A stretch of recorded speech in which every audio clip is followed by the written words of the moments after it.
이번에 모실 분은 소위 이제 친노 부산 경남 출마자들은 기본으로 깔고 하죠. 이게 3번 낙선 기본으로 깔고 하거든요. 기본 3번 낙선 끝에 노무현 전 대통령 고향에서 당선되신 분입니다. 그래서 의미가 또 다른데, 그리고 노무현 대통령 생전에 마지막으로 비서관으로 모셨다고 해서 마지막 비서관이라고 불리죠. 김경수 당선자를 모시겠습니다.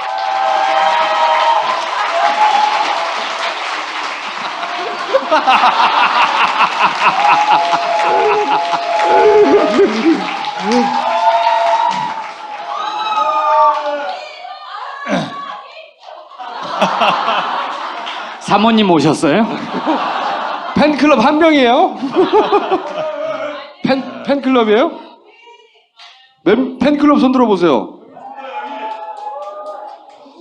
5명 있네요. 5명. 아, 저기도 있구나. 네.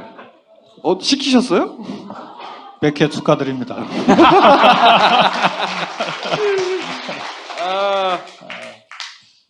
굉장히 개인적으로도 기쁩니다.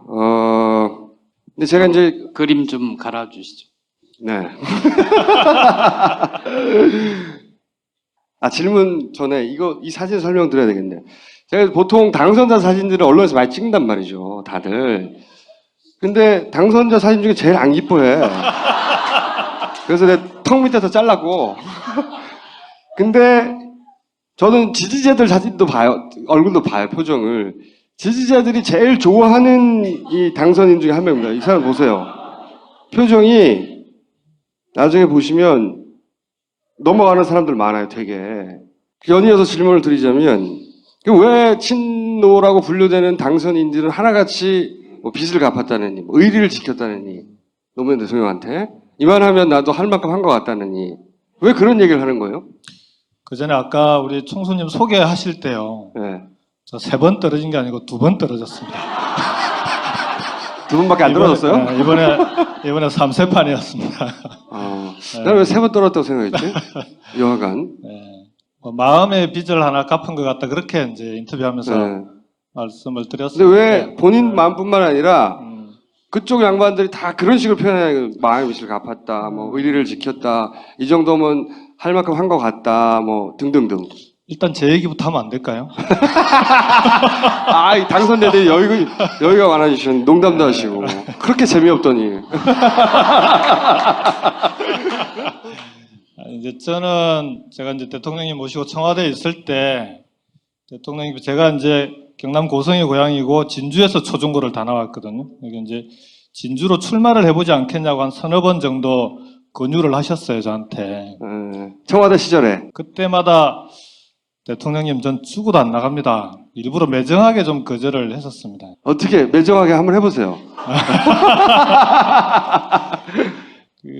그렇게 안 하면 계속 말씀하실 것 같더라고요. 그래서 한 3-4번 말씀드리고 나니까 그다음부터는 말씀을 안 근데 하셨는데. 나가라고 한 이유는 뭘까요?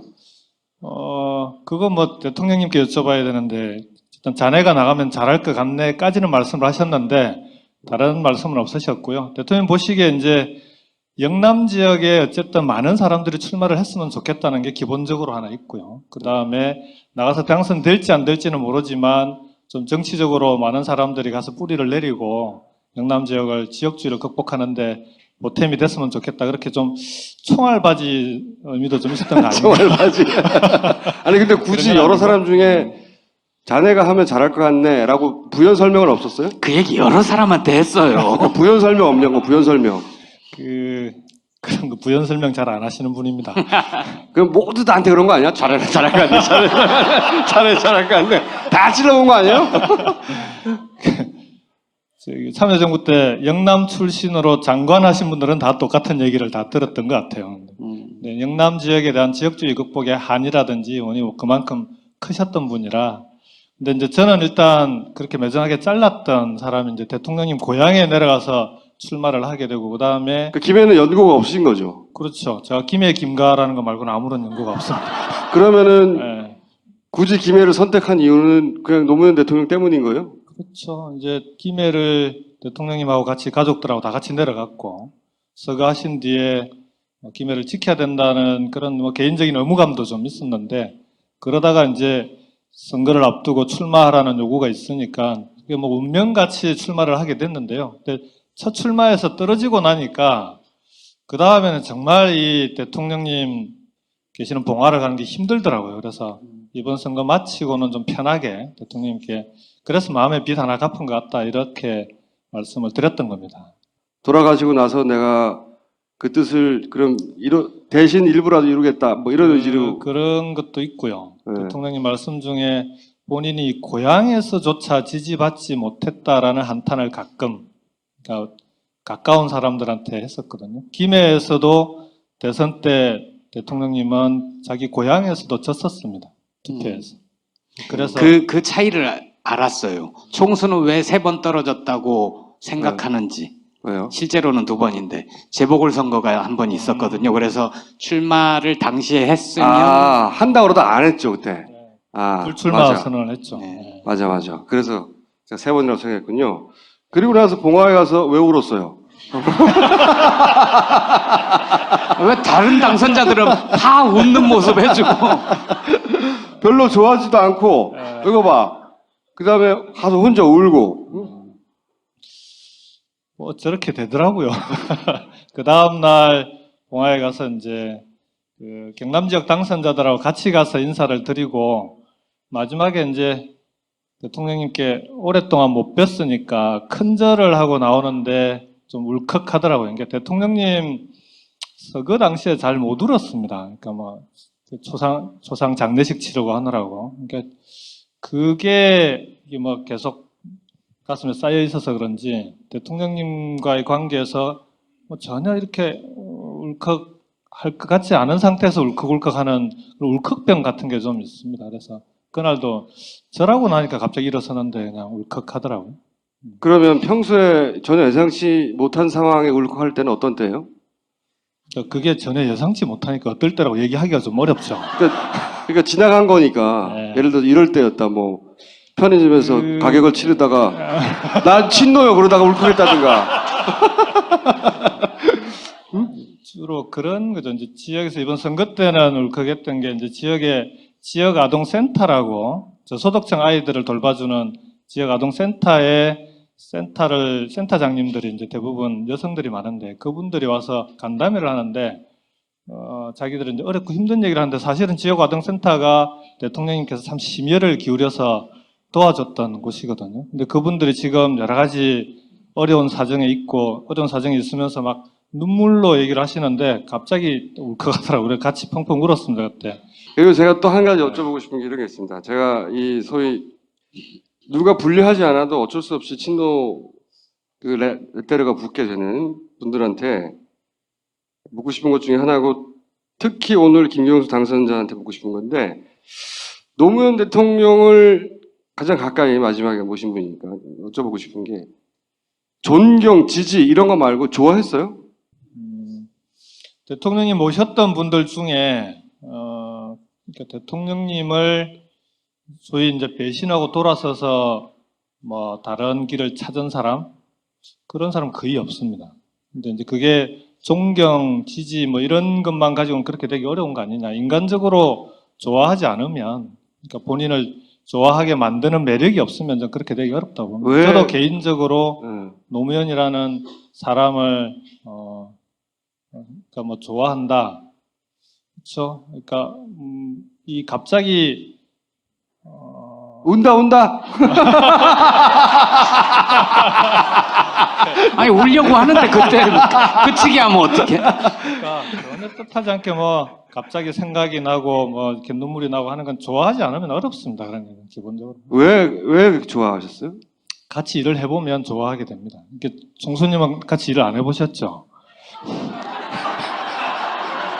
아니 저희 직원들 저를 참 좋아해요. 그러니까 몇 가지들이 있는데요. 그러니까 대통령님께서 저를 부를 때 김비서관 또는 경수 씨, 그러니까 마지막까지도, 제가 사실은 대통령을 모셨던 참모들 중에는 거의 막내뻘에 가까운데 제일 마지막에 결합을 했으니까 끝까지 경수 씨 또는 김 비서관 이렇게 얘기를 하시면서 그러니까 한 번도 저를 하대한 적이 없습니다. 그러니까 저로서는 이제 대통령님께서 일국의 대통령이 자기와 함께 일하는 동지로 바라보고 있구나 그런 느낌이 들 때가 많죠. 이제 그런 분을 좋아하지 않을 수는 없는 거고요. 저는 직원들을 두루 이 새끼 저 새끼 하는 거예요. 그러니까 앞에서만 좋아한다고 얘기할 거예요. 이름을 부르는 법이 없고 야 이 새끼야. 아, 저하고 비슷한 분이군요.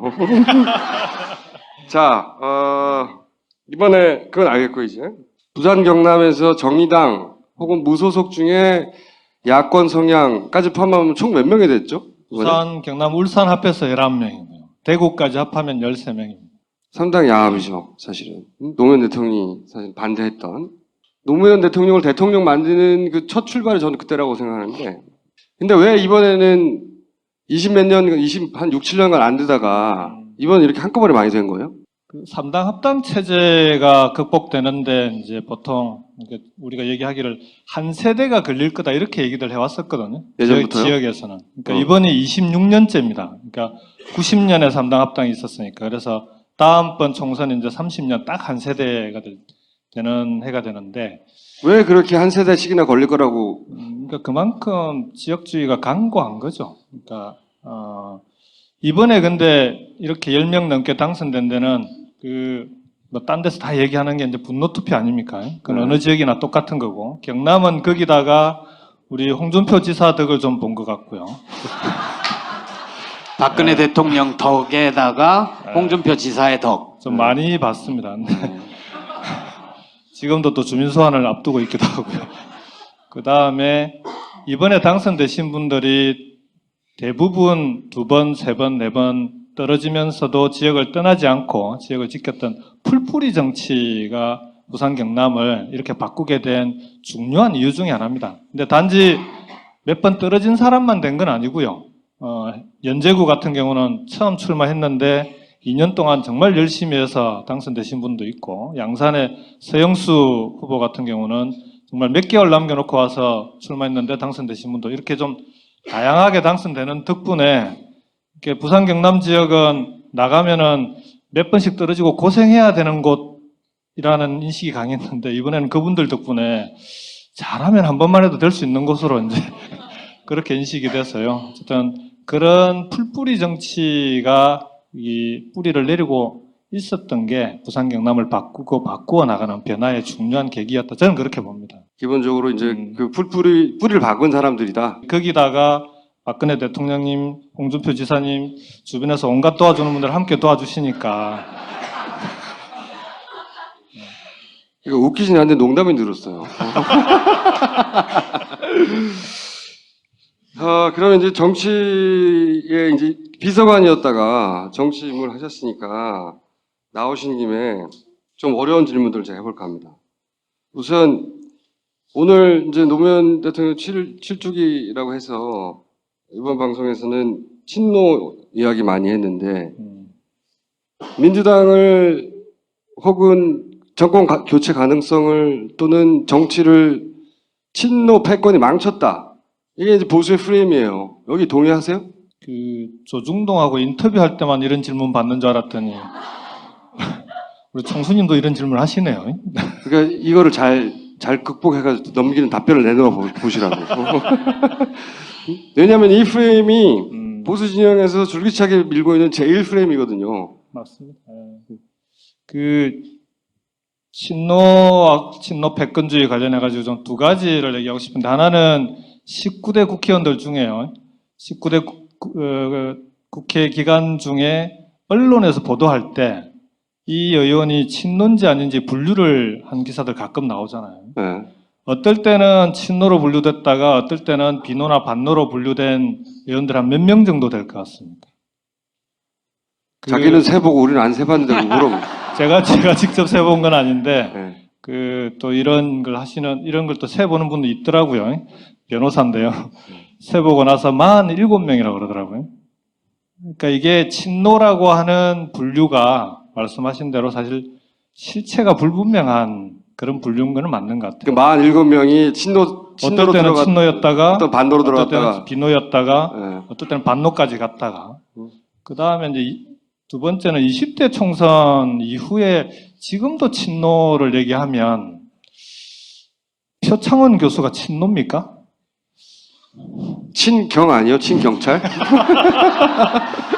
그러니까 이제 19대까지는 그래도 친노라는 분류가 뭐 국민들에게 뭐 이제 받아들여질 수 있는 그런 분류일 수 있는데 20대 총선 이후에는 이제는 친노 프레임, 친노 분류라고 하는 거는 좀 의미 없는 그런 분류인데다가 친노 패권주의 비판은 더한 것 같아요. 그러니까 친노 패권주의 얘기하시는 분들한테 총수님 친노 패권주의의 구체적인 실례를 한번 들어주실랍니까? 그거 우리 방송에서 항상 하던 얘기인데요. 네. 그러니까 패권을 부를 수 있는 위치에 있으면 그렇게 당하지도 않는다. 라고 얘기를 해왔죠. 저도 친노 패권주의 비판하시는 분이나 질문하는 기자들한테 구체적인 좀 신뢰를 들어달라. 그러면 내가 해명을 좀 할게. 근데 지금까지 제대로 신뢰를 들어서 질문하신 분이 없습니다. 그러니까 그러면은 친노 패권이라는 비판은 친노들은 정치를 하는 내내 그럼 친노 패권에 대한 비판에 시달릴 텐데 우리는 정치를 내려놔야 그 비판으로부터 자유로울 수 있는 거 아니냐. 그럼 그렇죠. 다 정치하지 말란 얘기예요, 이게. 정치하지 말라는 얘기가 똑같은 거죠. 그래서 그건 말씀하신 대로 이제 저들이 만들어 놓은 프레임인데 저는 이제는 이걸 친노 프레임을 어떻게 극복할 거냐라고 자꾸 얘기하는 것 자체가 친노 프레임에 말려드는 거다. 그냥 그 얘기 무시하고 좀 이제 총수님도 그만 물어보시고 이제 아니, 왜 이래? 아까 정청래 의원하고 정반대로 박수 쳐놓고, 아까 정청래 의원은 내가 친노라고 막 말해라. 거꾸로.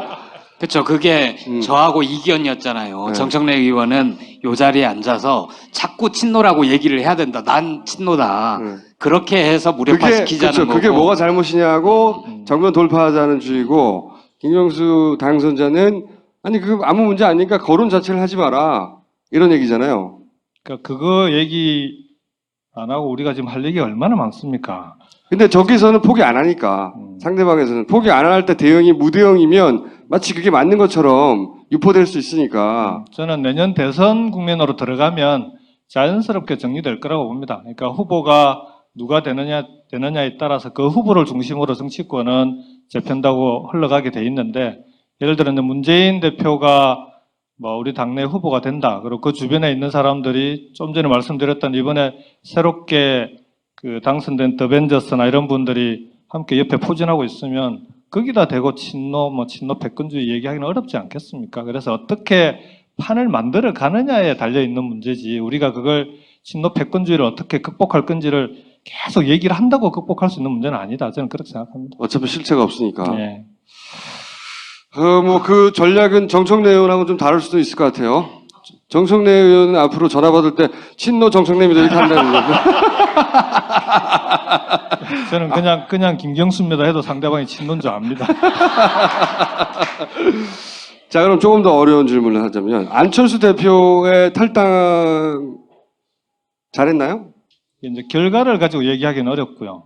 그러니까 탈당할 점에 그때 저도 안철수 대표 측에 있는 분들하고 어떤 분당을 막으려고 무진 애를 썼던 사람 중에 한 명이기 때문에 탈당은 저는 야권의 분열은 적절치 않다, 맞지 않다라는 생각입니다. 지금도 마찬가지고요. 근데 그 이후에 총선의 결과를 놓고 합리화하는 건 뭐 이제 와서 상황이 이렇게 됐으니까 여기서부터 어떻게 할 거냐 그런 이후에 계획을 짜는 데는 도움이 되지만 그 당시의 역사적 평가는 저는 맞지 않다 이렇게 생각합니다.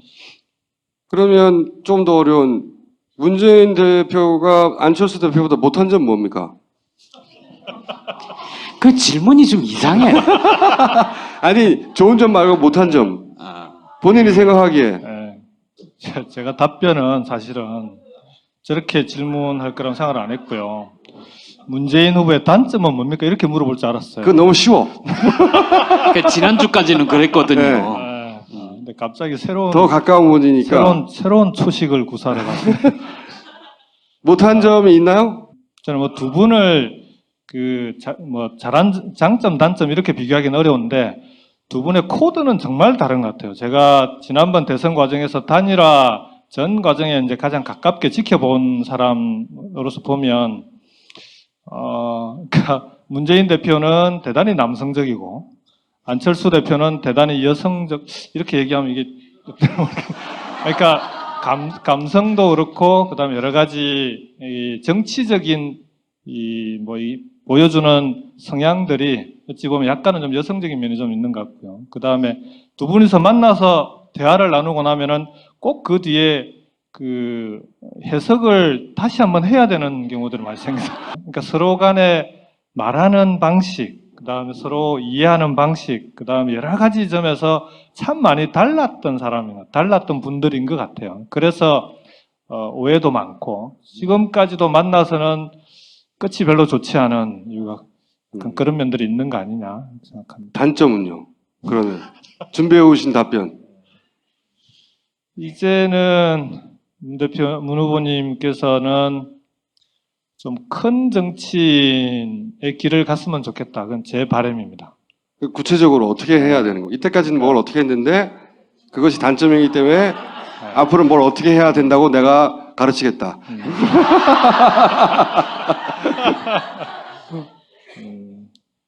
그러니까 문 후보께서 어떻게 해왔다는 얘기를 가지고 할 건 아니고요. 그러니까 지금 문 대표가 국민들로부터 지지를 받기 위해서는 정말 대한민국을 이끌어 나갈 수 있는 큰 담론이나 비전 이런 걸 가지고 국가를 맡겨도 되겠다라는 신뢰를 얻는 게 전 중요하다고 보고요. 그런 점에서 문 대표께서 본인이 내놓는 얘기들이 국민들이 볼 때 뭔가 좀 국가적 담론, 국가적 비전 이런 데 가까운 얘기들을 좀 자주 하셨으면 좋겠다, 저는 개인적으로. 그런 좀 바람이 있습니다. 그래서 그걸 또 이제 옆에서 보좌하는 사람들이 참모들이 함께 풀어가야 될 숙제이기도 하고요. 그래서 뭐 그렇게 해 나가신다면 그동안 쌓아놓은 여러 가지 이미지나 이런 데 못해져서 대한민국을 이끌 큰 정치인의 이미지가 더해지면 내년 대선에서 좋은 결과가 있지 않을까. 개인적으로는 그렇게 생각합니다.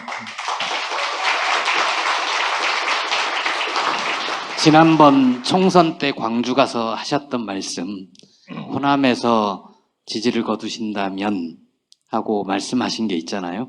그 부분은 어떻게 해야 됩니까?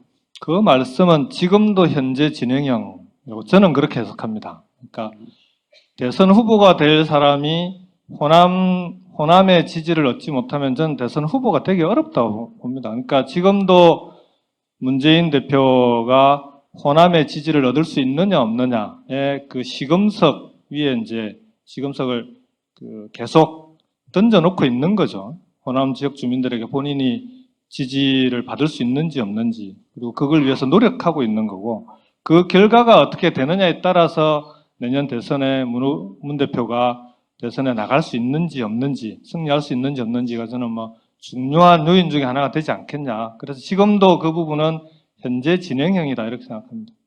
총선에서 끝난 게 아니고 총선의 성적표로 판단할 게 아니라 그건 제가 이제 이번에 5.18 전후해가지고 광주를 여러 번 다녀왔는데요. 이제 부산 경남 지역의 당선자들이 5.18 전에 따로 가서 참배도 하고 광주 시민들도 만나고 했는데 광주 시민들의 얘기도 좀 그렇게 받아들이는 분들이 많지 않은가. 어쨌든 앞으로 어떻게 할지 지켜보겠다. 택시를 탔는데 택시 기사님이 왜 이렇게 많이 떨어뜨리셨어요? 물어봤더니 떨어질만 하니까 떨어지지. 그러면 앞으로 어떻게 해야 되겠습니까? 했더니 대답을 안 하시다가 마지막에 내리기 직전에 내년 대선에서는 이길 수 있는겨 하고 물어보시더라고요. 이제 그게 아니, 광주의 택시 기사가 경상도 사투리를 씁니다. 여기 파파에서는 사투리까지 다 그대로 응대를 해야 됩니까? 그게 이제 호남 주민들의 솔직한 심정 아닌가 저는 그렇게 받아들였는데 어쨌든 문 대표가 내년 대선에서 이길 수 있는 후보로 호남 주민들에게 이제 인정받을 수 있느냐 없느냐 그게 과제로 남아 있는 거죠. 저는 그렇게 봅니다. 그럼 장점은 뭐예요? 제가 처음으로 물어보는데 가까우신 분이니까 문 대표가 이게 장점이다. 네. 딱 내놓을 장점이 있어요?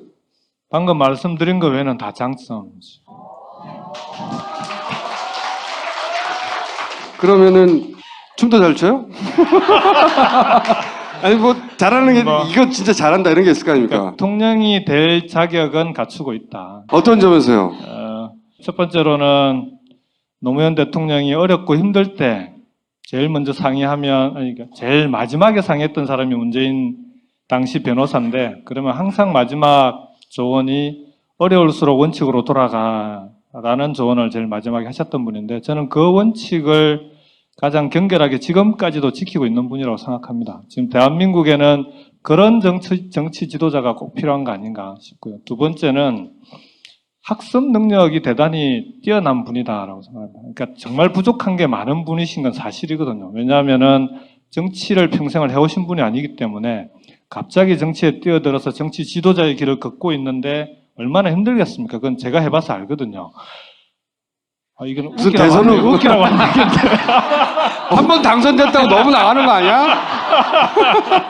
갑자기 지도자급. 그러니까 내가 해봐서 아는데 이걸 이명박 정치를 전혀 평생 동안 출마나 현실 정치에 뛰어들 걸 염두에 두지 않았던 사람이 뛰어들었을 때 여러 가지가 다 어렵고 힘든데 그걸 정말 빠르게 습득하고 학습하고 배워 나가시는데 저는 그게 대한민국의 정치 지도자는 원칙과 역사의식을 기본적으로 갖고 정치에서 필요한 건 현실에서 학습하면 된다. 저는 개인적으로 그렇게 생각하는데 그런 점에서는 두 가지의 기본 자질은 충분히 갖춘 데다가 학습 능력이 대단히 뛰어나신 분이다.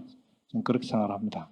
개헌 이야기 나오고 뭐 이원 집정부제 얘기 나오고 분권형 대통령 얘기 나오고 그러니까 지금의 현재 체제를 흔들어 가지고 뭔가 바꾸려고 하는 판을 움직이려는 시도가 있잖아요. 새 판을 짜야 된다 이렇게 얘기하시는 분들 다 의도가 있는 거란 거죠? 말이죠. 네. 그 의도를 어떻게 해석하십니까? 일단 국민들이 정치판이 바뀌어야 되겠다라고 하는 게 기본적으로 바닥에 좀 깔려 있다고 봅니다. 그래서 그런 점에서 여러 가지 논의들이 백가정명으로 나오는 건 불가피하다고 보고 첫 번째로. 근데 그게 국민들이 요구하는 방향은 저는 그러니까 선거 때 다니면서 제일 많이 들었던 얘기가 첫 번째 먹고 살기 힘들다는 얘기고 두 번째가 제발 싸우지 말라는 얘기인데 싸우지 말라는 얘기가 뭐 그냥 싸우지 말라는 얘기겠습니까?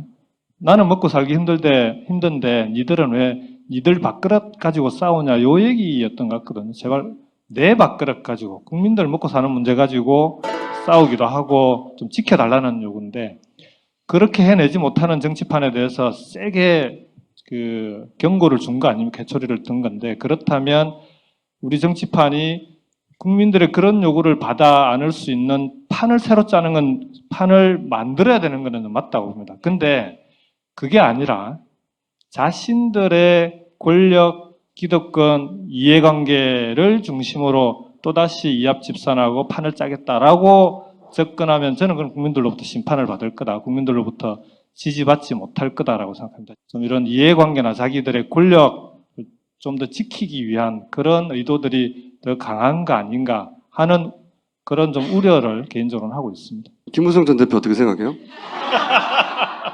김무성. 저하고 이제 한 달이 건너 인연이 아주 깊은 분이죠.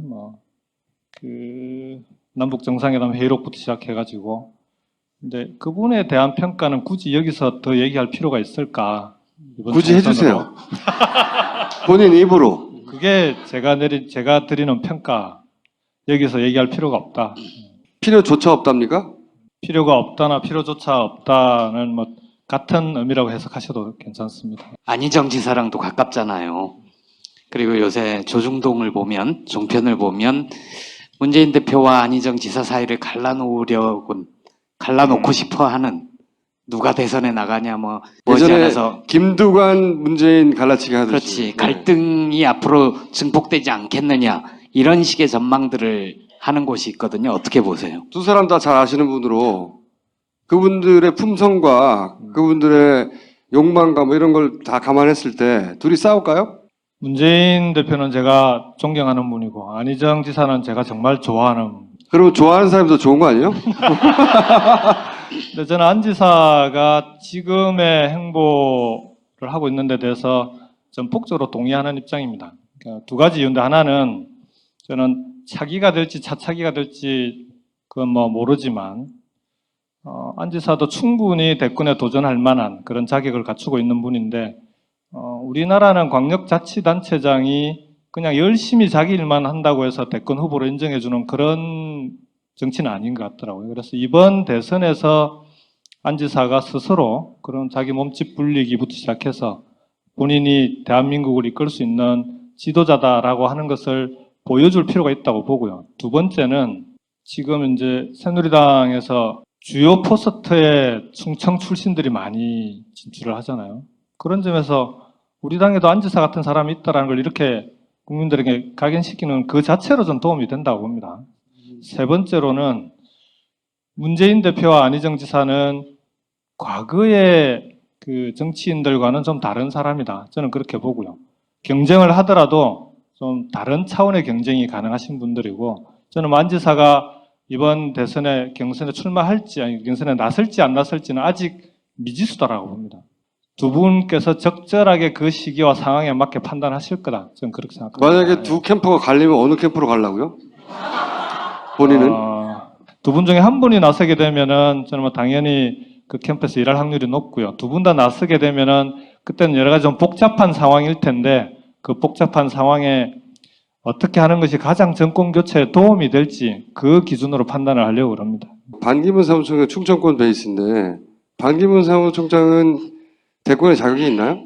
참여정부 때 청와대 외교보좌관으로 일하실 때, 그다음 외교부 장관으로 일하실 때의 모습만 가지고 평가를 하면 그 이후에 유엔 사무총장으로 일하실 때는 제가 직접 겪은 게 아니니까 그때까지의 모습으로 보면은 그러니까 천부적인 외교 관료, 그 다음에 정말 그 성실하고 노력하는 정말 이게 태생에서부터 외교 관료로 태어나신 분인데 이런 느낌을 참 많이 받았습니다. 근데 이분이 대통령으로서 그다음 대한민국을 이끌 지도자다라는 거는 그때는 한 번도 그런 생각을 해본 적은 없습니다. 그 이후에 유엔 사무총장으로 일하실 때 이후는 그건 좀 평가는 유보를 좀 해놓겠습니다. 자격이 있다 없다가 아니라 생각을 안 해봤다고요? 그러면 생각을 해보시죠? 이제 뭐 국내에 들어와서 본인이 어떻게 하실지를 입장을 내면 그때 한번 생각해보죠. 그러면 안철수 대표는 대통령 자격이 있다고 생각하세요? 개인적인 판단을 물으시면 저는 그 다음 대통령이 그러니까 대한민국의 다음 대통령은 어떤 대통령이 됐으면 좋을까 개인적으로 생각할 때 그 기준에 볼 때는 안철수 대표가 지금 보여주고 계시거나 안철수 대표 여러 가지 장점이 있음에도 불구하고 다음 대한민국을 이끌 지도자의 기준, 제가 생각하는 기준은 조금 다른 거 아니냐 그렇게 생각합니다. 예를 들면 그러니까 사회적 갈등을 어떻게 제대로 풀고 그 갈등을 녹여내는 그런 정치 지도자가 지금에는 정말 중요한 지도자의 자질이라고 봅니다. 근데 그런 걸 실천하기 위해서는 기본적으로 이 수많은 갈등을 좀 풀어내고 그걸 녹여낼 수 있는 그런 지도자가 필요한데 그런 점에서는 안철수 대표께서는 좀 이제 앞으로 정치적인 그런 경험이나 이런 게 더 많이 좀 필요하지 않은가 그렇게 생각합니다. 갈등 조정 능력이 없는 것 같다? 없는 게 아니라 이제 좀 더 많은 노력이 필요하다. 갈등 조정 능력이 힘이 부족하다? 그거네. 짓궂어요. 사실은 파파이스를 그래서 안 나오려고 그랬어요. 어쨌든 어렵게 됐어요. 그럼 국회에 들어가서 이번 대선까지 본인의 역할을 어떻게 상정하셨어요? 어렵게 됐다는 걸 제가 조금 더 설명하면 안 될까요? 조금만 더 해보세요, 그러면. 김해가 가벌 국회의원 선거가 2개가 있고요. 그 다음에 김해시장 재선거가 있었습니다. 그리고 봉화마을에 있는 진영읍의 시의원 재선거가 있었고 비례대표 정당 투표 합하면 총 5개의 선거가 있었는데 5개 선거 모두 더불어민주당이 1등을 했습니다. 제가 이런 자랑을 옛날에 잘 안 했는데 정치하고 나니까 저도 하게 되더라고요. 그러니까 우리 더불어민주당에서는 전국 최고 득표율로 62.4%로 최고 득표율로 당선됐습니다. 대구의 김부겸 선배가 62.3%로 이제 2등으로 두 번째로 높은 득표율인데 전 김해도 대단하고요. 이번에 영남 지역에서 전국 최고 득표율이 1, 2위가 다 나왔다고 하는 것 자체가 이번 선거에서 대단히 의미 있는 결과였다고 봅니다. 김총수님이 질문하신 데 대해서 이제 답변을 드리겠습니다. 이번에 국회에 들어와서 제가 꼭 해보고 싶은 건 크게 두 가지입니다. 하나는 내년 정권교체가 정말 중요하고요. 정권교체 과정에서는 저는 부산 경남 지역을 지금 이번 총선 결과를 그대로 어떻게 하면은 이어나가서 좀 더 부산 경남이 정권교체의 핵심 축이 되게 만들 거냐. 그게 저한테는 제일 중요한 숙제 중에 하나라고 봅니다. 그래서 그렇게 만들어낼 수 있도록 하는 게 첫 번째 과제고요. 두 번째는 내년 대선에서 저는 또다시 핵심적인 의제가 경제민주화와 복지국가가 될 거라고 봅니다. 이게 먹고 살기 힘든데 이 문제를 해결하려면은 아니 국가도 빚이 많고 국가 부채가 최대로 많다는 거 아닙니까? 개인도 빚이 많고 가계부채도 당군 이래 최대라고 하고 유일하게 대기업의 금고에만 700조가 넘는 사내유보금이 쌓여 있는데 이 문제를 해결하지 않고는 대한민국의 미래가 없습니다. 그래서 저는 이번 국회에서 이 부분에 대해서 어떻게든 함께 해법을 찾아내야 되고 국회가 해법을 찾아내지 못하면 대선에서 공약을 내걸고 당선되는 대선 후보가 다음 정권에서만큼은 이 문제에 대한 분명한 해답을 내놓고 해결해야 된다고 봅니다. 그렇지 않으면 정말 대한민국의 그 미래는 저는 뭐 보장하기 어려운 거 아니냐. 그래서 이 두 가지 문제, 그러니까 정권교체의 부산 경남 지역을 책임질 수 있는 역할을 해야 되고, 두 번째 그 다음 이게 지금 현재 빈부격차, 그 다음에 이런 대한민국 경제 문제를 내년 대선과 결부지어서 꼭 풀어내는 거 이 두 가지가 제가 국회에서 꼭 해야 될, 제가 해야 될 과제가 아닌가 그렇게 생각합니다.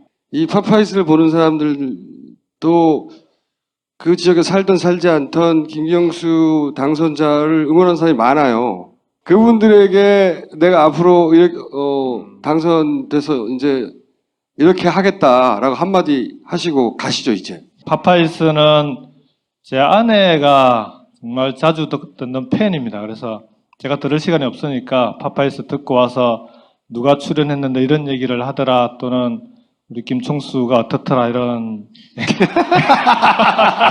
그 어떻더라를 구체적으로 얘기를 해서. 뭐 좋게 표현하면 짓궂더라부터 시작해서. 나쁘게 뭐라고 말하던가요? 파파이스 팬들이 이제 집사람이 이렇게 그러니까 출연했으면 좋겠다라고 얘기하는 분들이 좀 있다 또는 많다 이런 얘기를 전해주시기도 하고 했거든요. 사실은 그러니까 뭐 파파이스 팬들께서 선거 과정에서 어떤 형태로든 저를 도와주신 분들이 많다라는 건 제가 선거 운동 나가보면 압니다. 그러니까 이번에 선거 운동 나갔을 때 제일 많이 들었던 얘기 중에 하나가 누구한테 어디서 전화 받았다 그러는데 어디서가 전국 각지에서 전화가 오더라고요. 그래서 그렇게 전국 각지에서 전화하고 하시는 분들이 그게 다 파파이스 팬은 아니겠지만 맞아요. 그거 우리가 운동한 거예요, 그거.